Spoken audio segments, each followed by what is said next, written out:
Hi hello welcome to current news. Jaganmohan Reddy గారు social మీడియాలో ఎందుకు ఇంత బజ్ క్రియేట్ చేయాలనుకుంటున్నారో నాకైతే అర్థం కావట్లేదు. నేను ఒక్క విషయం చూపిస్తా. ముందుగా కర్మ సిద్ధాంతం అనే దాన్ని ఎంత బలంగా తిరిగి రిటర్న్ గిఫ్ట్ ఇచ్చేస్తుంది అంటే ఈరోజు జగన్మోహన్ రెడ్డి గారిని చూస్తేనే అర్థమవుతుంది. మనం ఏం చేశామో తిరిగి మనకి అదే జరుగుతుంది అనటానికి జగన్మోహన్ రెడ్డి గారే నిదర్శనం. ఒక్కసారి ఇది చూడండి. Tadepalli to Bengaluru, Bengaluru to via Nampally, మధ్యలో నాంపల్లి వచ్చి ఇక్కడ సిబిఐ కోర్టుకి హాజరయ్యి మళ్ళీ బెంగళూరు వెళ్ళిపోతారన్నమాట. ఏం చేస్తారు? షెడ్యూల్ ప్రకారం బ్రేక్ఫాస్ట్ తాడేపల్లి ప్యాలెస్ నుంచి, అలాగే లంచ్ నాంపల్లి కోర్టు దగ్గర, డిన్నర్కి వచ్చేటప్పటికి యాజ్ యూజువల్ బెంగళూరు ఎలహంకా ప్యాలెస్. ఇదనమాట. ఇది ఎక్కడో విన్నట్టు అనిపిస్తుంది చాలా మందికి. ఎక్కడ అంటే రీసెంట్గా పవన్ కళ్యాణ్ గారిని పలమనేరు వెళ్ళినటువంటి పరిస్థితుల్లో అక్కడ ఆ టూర్కి సంబంధించి ఏం మాట్లాడారో గుర్తుందిగా. పవన్ కళ్యాణ్ గారు మంగళగిరిలో టిఫిన్ చేశారు, పలమనేరులో లంచ్ చేశారు, డిన్నర్కి వచ్చేటప్పటికి హైదరాబాద్ వెళ్ళారు. తిరిగి కర్మ చూసారా ఎంత ఈజీగా, కరెక్ట్గా 15 రోజుల లోపే జగన్మోహన్ రెడ్డి గారిని అదే పరిస్థితికి తీసుకొచ్చి. ఎవరినైనా మనం మాట్లాడే ముందు ఏది పడితే అది అంటే కర్మ ఎంత ఈజీగా తీసుకొస్తుందంటానికి ఇప్పుడు ఈరోజు జగన్మోహన్ రెడ్డి గారే ఉదాహరణకు చూడొచ్చు. ఇకపోతే ఇది ఎవరు పెట్టారు, ఏం పెట్టారు, ఎప్పుడు పెట్టారు అనేది ఒక్కసారి మీకు చూపిస్తాను. ఇది జనసేనకు సంబంధించినటువంటి శతజ్ఞి పెట్టింది. ఎప్పుడు అంటే ఈరోజు 20వ తారీఖు 9/32కి ఏమని పెట్టారు అంటే ఇవ్వండి. Bengaluru to Tadepalli to Bengaluru via Nampally court. అక్రమాస్తుల కేసులో నాంపల్లి నుంచి సిబిఐ కోర్టులో హాజరు కాబోతున్నటువంటి జగన్మోహన్ రెడ్డి గారు 17 నెలల జైలు జీవితం అనంతరం 12 సంవత్సరాల నుండి బెయిల్పై ఉన్నటువంటి వ్యక్తి 6 సంవత్సరాలు వ్యక్తిగత హాజరుకు మినహాయింపు తీసుకొని ఈరోజు భారీ జన సమీకరణ ద్వారా జరిగేటువంటి హడావిడిని చూపించి వ్యక్తిగత హాజరుకు మినహాయింపు కోవాలి అని చెప్పి కోరుకుంటారు అని ముందే చెప్పాలంటే ఈరోజు శతజ్ఞి చూపించిందేమో, కానీ నిన్నటి నుంచి అయితే సోషల్ మీడియాలో డెఫినెట్గా ఇదే జరుగుతుంది అని చెప్పి చాలా మంది ఎక్స్పెక్ట్ చేశారు. ఎందుకంటే దాదాపు జగన్మోహన్ రెడ్డి గారి పాదయాత్ర నుంచి కూడా అన్ని ఇవే చూస్తున్నాం. ఆయన ఎప్పుడు బయటకు వచ్చినా సరే హడావిడి హడావిడి హడావిడి, ఆ పేటీఎం బ్యాచ్ గోల, సోషల్ మీడియాలో బయట కూడా ప్లకార్డులు పట్టుకునే రప్పరప్పలు 2.0లు, ఇంకొకటి జగన్ అన్న, ఒకళ్ళేమో కార్లు పక్కన నుంచి దండాలు పెట్టేయటం, అంత సినిమాటిక్ లో చేసేటువంటి ఆ డైరెక్షన్ ఎవరు చేస్తున్నారో కానీ అంటే ప్రజలకు అర్థమైపోతుంది. 80% పీపుల్కి చాలా క్లియర్గా అర్థమైపోతుంది. కొంతమందికి ఏంటంటే అప్పుడే చూస్తే అయ్యో జగన్మోహన్ రెడ్డి గారికి ఎంత ఉందా, ఇంత జన సమీకరణ జరిగిపోతుందా అని చాలా మంది అనుకుంటారు. కానీ అసలు జరిగేది చాలా మందికి ఈ సోషల్ మీడియా జమానాలో ప్రతి ఒక్కరికి చాలా ఈజీగా అర్థమైపోతుంది. ఇకపోతే ఇది ఇప్పుడు ఏం జరిగింది అంటే మరి నిజంగానే జరిగిందా అంటే చూపిస్తా, అది కూడా చూపించే ప్రయత్నం చేస్తా. ఒకసారి క్లియర్గా ఉండండి.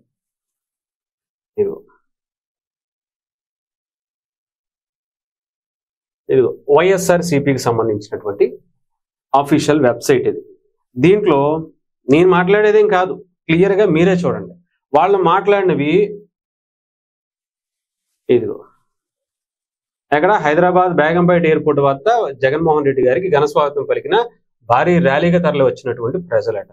ఇదిగో హైదరాబాద్ బేగంపేట విమానాశ్రయానికి చేరుకున్నటువంటి జగన్మోహన్ రెడ్డి గారట. ఇది పరిస్థితి. మరి గత 6 ఏళ్ల క్రితం ఎవరు కనిపించలేదే హైదరాబాద్కి వచ్చి చాలాసార్లు ప్రతి శుక్రవారం కోర్టుకు వచ్చి హాజరైనటువంటి జగన్మోహన్ రెడ్డి గారు మరి ఇప్పుడే ఏదో మొదటిసారి హైదరాబాద్ వచ్చినట్టుగా ఇంత జన సమీకరణ ఏంటి? మరి గతంలో ఎప్పుడు రాలేదా? పోనీ ఈ 5 ఏళ్లలో ఎప్పుడు జగన్మోహన్ రెడ్డి గారికి అసలు హైదరాబాద్ వచ్చేటువంటి పనే జరగలేదా అంటే చాలానే ఉన్నాయి. మరి అప్పుడెప్పుడు ఇలాంటి జన సమీకరణ చేయలేదు ఎందుకు అనేది చాలా స్పష్టంగా మీరే అర్థం చేసుకోండి. ఇది మనమంటుంది కాదు, జనాలకి అర్థమైపోతుంది. ఇంకా ఇలాంటివే చేసుకుంటా ఉంటే జగన్మోహన్ రెడ్డి గారు కాస్తైనా ప్రజలకు తెలుస్తుంది కదా, మనం ఇలాంటి టెక్నిక్స్ కాకుండా ఏదైనా కొత్త తరహా పెడదాం, ఇంకొకటి ఏదన్నా చేద్దాం. అర్థమైపోయింది. ఇక మన ప్రతిదీ కూడా మనం ఏదో ఒకటి ప్లాన్డ్గా లేదా చూడండి. బేగంపేట ఎయిర్పోర్ట్లో ఆయన స్పెషల్ ఫ్లైట్లో మన పవన్ కళ్యాణ్ గారిని అన్నారుగా, ఇప్పుడు ఆయన కూడా స్పెషల్ ఫ్లైట్లో ఇక్కడ దిగారు. అంటే పవన్ కళ్యాణ్ గారు చేస్తే ఆయన అధికారంలో ఉన్నారు కాబట్టి ఆయన అధికారంలో లేకపోయినా కూడా స్పెషల్ ఫ్లైట్లే వాడారు, హెలికాప్టర్లే వాడారు, అందులో ఎటువంటి సందేహం లేదు. మీరు కావాలంటే చెక్ చేసుకోవచ్చు కూడా. ఇప్పుడు కూడా అదే చేస్తున్నారు ఆయన సొంత డబ్బులు పెట్టి. ఇకపోతే జగన్మోహన్ రెడ్డి గారికి ఆయన కొన్ని కోట్ల వేల కోట్ల రూపాయలు లక్షల కోట్ల దగ్గర దగ్గర ఉన్నాయని కూడా చాలా మంది అంటారు. ఈవెన్ ఆ కేసుకు సంబంధించి ఇప్పుడు ఆయన హాజరు కావడానికి వచ్చారు. ఎప్పుడూ కనిపించినటువంటి జగన్మోహన్ రెడ్డి గారి అభిమానులు తెలంగాణలో హైదరాబాదులో ఇప్పుడే ఎందుకని వచ్చారు అనేది మీరు చూడాలి. ఇకపోతే ఇక్కడ ఉన్న వాళ్ళు సగానికి సగం మంది ఆంధ్ర నుంచే వచ్చారట. చాలా మంది బ్యాగులు వేసుకుని పొద్దున బయలుదేరి నైట్ అక్కడ బయలుదేరి పొద్దున్న ఇక్కడికి వచ్చి ఆ ప్లకార్డులు పట్టుకుని కూర్చున్నారు. 9:30కి ఆయన రావటం. పైగా ఇంకొక అద్భుతమైనటువంటి విషయం ఏంటంటే, ఎవరైనా సరే నిజంగా ఇది నేను కోర్టుని తప్పట్టినట్టయితే కాదు, కానీ కోర్టు కూడా చాలా సీరియస్ గా తీసుకోవాల్సినటువంటి విషయం. జగన్మోహన్ రెడ్డి గారు ఎప్పుడు కోర్టుకి రావాలి, ఎప్పుడు కోర్టు నుంచి వెళ్ళాలి అనేది కోర్టు డిసైడ్ చేయాలి. కోర్టుకి ఒక ముద్దాయికి కోర్టు పలానా టైంకి రా, పలానా టైంకి వెళ్ళు అని చెప్పి ఆర్డర్స్ ఇవ్వాల్సినటువంటి దాన్ని జగన్మోహన్ రెడ్డి గారు ఏం పెడుతున్నారు తెలుసా? పలానా టైంకి వస్తా, పలానా టైంకి వెళతా అని చెప్పి ఆయన అంటే ఒక ముద్దాయి కోర్టుని ఆర్డర్ వేస్తున్నట్టుగా ఆయన ఒక టైం లిస్ట్ కూడా పెట్టారు. అది కూడా చూపించేటువంటి ప్రయత్నం చేస్తా. ఒకసారి చూడండి. నేను మాట్లాడేది కదా, ఎందుకంటే నేను ఏదో మళ్ళీ మాట్లాడేశాను కదా అనుకుంటారు కదా. ఒకసారి క్లియర్ గా అది కూడా మీకు చూపిస్తా. సో ఇదనమాట, ఇది ఒకసారి చూడొచ్చు. ఇదిగో, దేశ చరిత్రలో మొదటిసారి నేరస్తుడు కోర్టుకి వచ్చి 11 గంటల 30 నిమిషాలకు వచ్చి 12 గంటల 30 నిమిషాలకు వెళ్ళిపోతా అని కోర్టుకి షెడ్యూల్ ఇచ్చినటువంటి ఏకైక ముద్దాయి అనేది ముద్దాయే. డెఫినెట్ గా ఆయన బెయిల్ మీద ఉన్నారు. ఆయన మీద ఏమీ నేరం ఏమంటే క్లియర్ అయిపోయి ఆయన బయటకి క్లీన్ చిట్ తో బయటకు రాలా. స్టిల్ ఇంకా 30కి పైగా కేసులు ఆయన మీద, అవినీతి కేసులు ఇంకా అలాగే ఉన్నాయి. దాదాపు 17 నెలల దగ్గర 16 నెలల జైలు జీవితం అనుభవించి ఆయన బయటకు వచ్చారు. బెయిల్ మీద దాదాపు 12 సంవత్సరాలు బయటకు ఉన్నారు. కోర్టుకి వెళ్లకుండా, వాయిదాలకు వెళ్లకుండా 6 సంవత్సరాల నుంచి బయటకు ఉన్నటువంటి వ్యక్తి.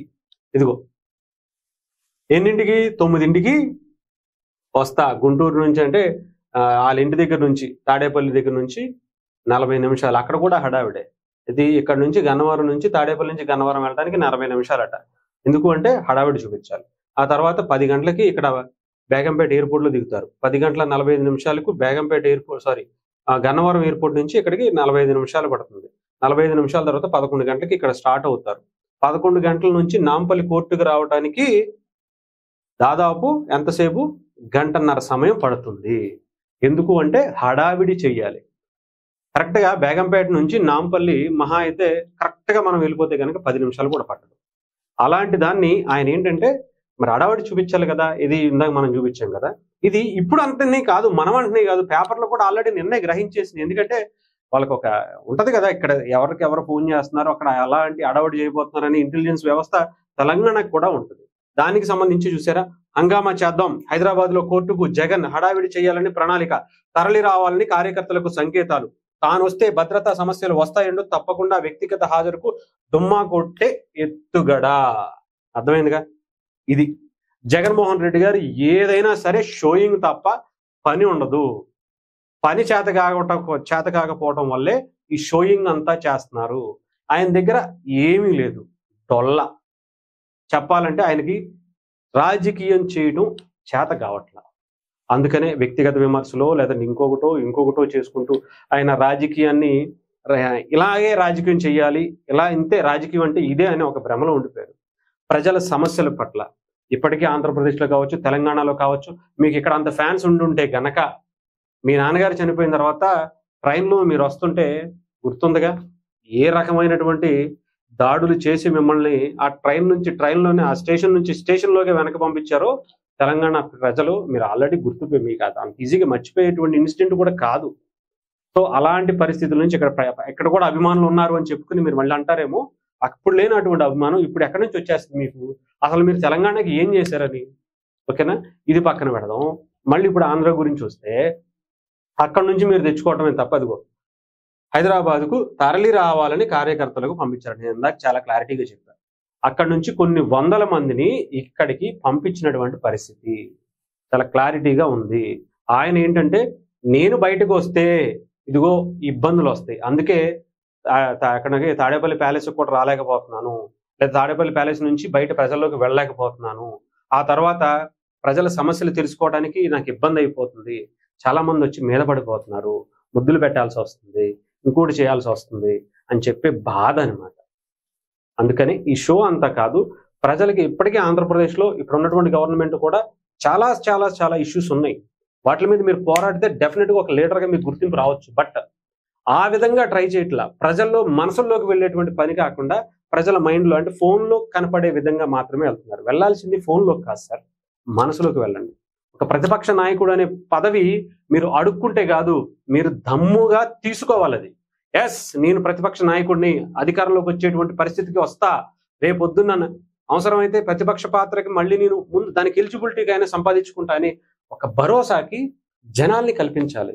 మీరంటూ ఒక వ్యక్తి వస్తే ఎస్, జగన్మోహన్ రెడ్డి గారికి చెప్పుకుంటే ఈ సమస్య తీరుతుంది, కూటమి ప్రభుత్వంలో చాలా మంది ఎమ్మెల్యేల మీద ఇలాంటి ఇష్యూస్ వస్తున్నాయి, లేదా ఇంకొకటి వస్తున్నాయి, వీటి మీద మనం మాట్లాడదాం, వీటి మీద మనం ప్రతిరోజు చర్చిద్దాం అంతే తప్ప ఎంతసేపు మీ మీద ఉన్నటువంటి అవినీతి మీద ఉన్నటువంటి కేసులు, మద్యం కేసులు, వీటి మీద సమాధానం చెప్పుకోవడమే సరిపోతుంది. ఆ పెద్దిరెడ్డి గారికి సంబంధించినటువంటి భూదందాలు, ఎర్రచందనానికి సంబంధించినటువంటి భూదందాలు, లేదంటే ఆ రేషన్ బియ్యాలు, గాంజాయి బ్యాచ్లు, వీటి మీద టీడీపీ మీ మీద వేస్తుంటే వాటికి సమాధానం చెప్పుకోలేకే మన జీవితం అయిపోతుంది. సో ఏదేమైనా సరే జనాల్లోకి వెళ్ళాలి, కానీ ఇలా షోయింగ్ చేస్తే తెలుసుగా మీకు నేర్పినటువంటి వ్యక్తే సున్నా గీసుకుని ఇంట్లో కూర్చున్నాడు ఆయన. ఎక్కడ బీహార్లో పీకే గారు, ప్రశాంత్ కిషోర్, గుర్తుపెట్టుకోండి. మీకు కూడా అదే పరిస్థితి వస్తే ఇంకెవరు ఏం చేయలేరు.